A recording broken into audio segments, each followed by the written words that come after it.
celebrating the new millennium. This is CNN.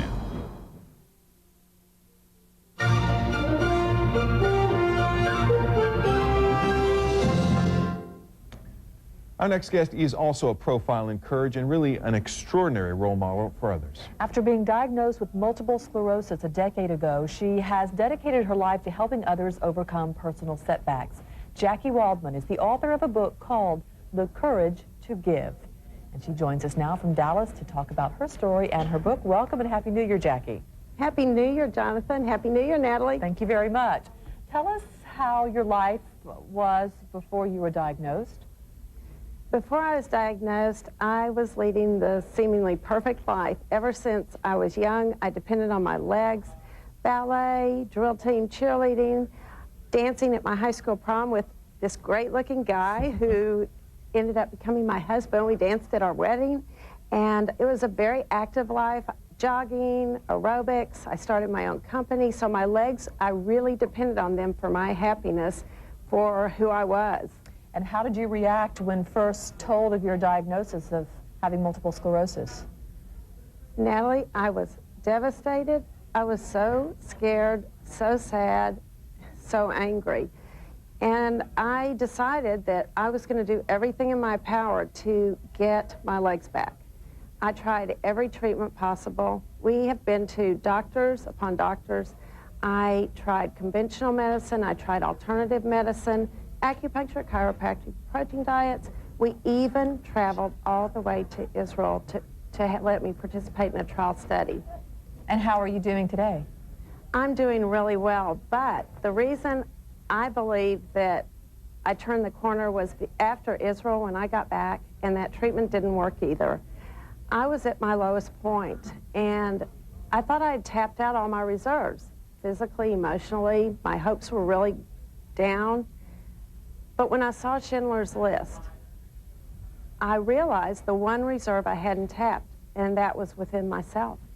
And seeing that movie really was my turning point. It sounds like from there, at least in your book, that your legs were not healed, but your soul was in a way, and that healing looked towards other people and what they were doing. Tell us about some of the heroes that you met. Well, the people in my book, they are my heroes because these people all have had things happen to them, physically or emotionally, and when they reach out to help others, they have that courage to put aside their own circumstances and to be able to reach out and help someone else and make a difference, make our world better. And ultimately, they help themselves. I read about these kind of people.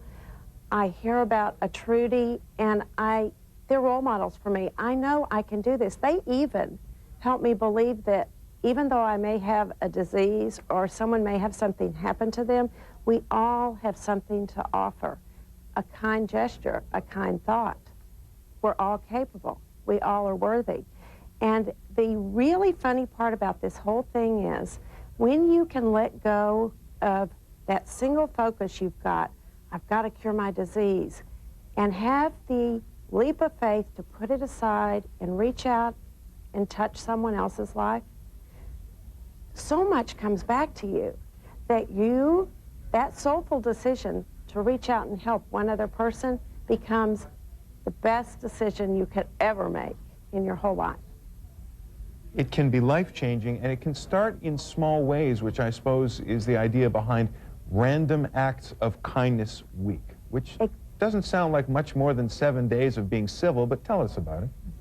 Actually, it was a fabulous week in Dallas. We first started it, Dee Silverstein and I co-founded it in 1995, right after Schindler's List. And when we co-founded it, we had Rosa Parks, Martin Luther King III, and Dennis Weaver and W. Dean Mohammed come and help us in Dallas. And let me tell you, our city rocked with kindness. It wasn't just a week of kind acts, which is what it looked like maybe, but it was a week affirming the power of having courage and being kind to each other, what that really can do. And police handed out kindness citations. The Dallas schools had a kindness rally for 10,000 school kids. Police were just everywhere helping out. It was an amazing week.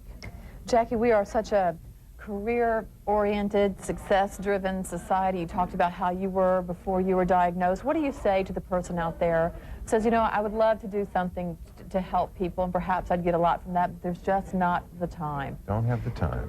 Okay, here's what I would say. I would say two different things. The first thing I would say would be, we all can make the time because we have made it so easy. Now with the internet and with the new millennium, we have such a great way to help you guys out.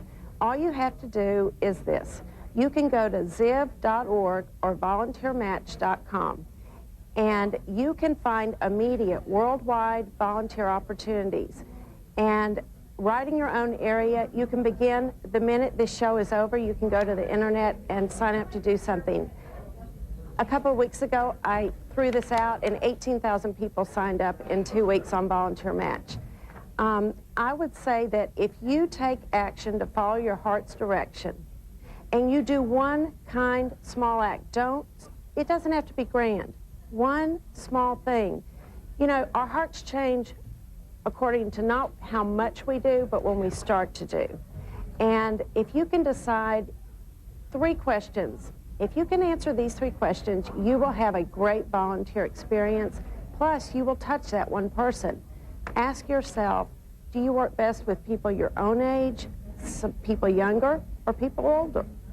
The second question is, do you have a talent or a hobby that you can share?